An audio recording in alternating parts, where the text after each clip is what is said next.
So here we are given f of x as the parabola, and we need to find the values of p, where the function will have two negative roots.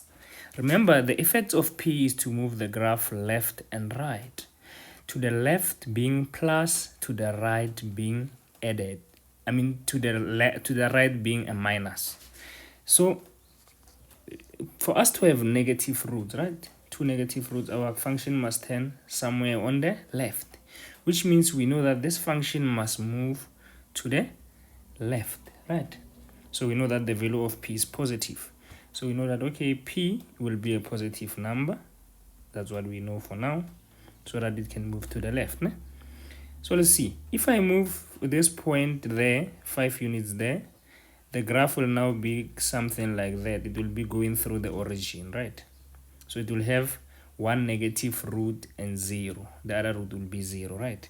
But if I move it by more than 5 to the what? To the left, this graph will now be having two negative roots. Therefore, the values of p will be bigger than 5.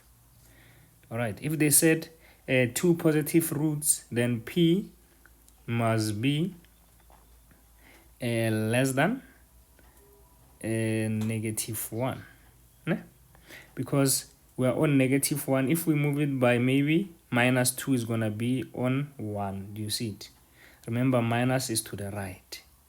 I'm sure it makes sense, ladies and gents. Thank you very much.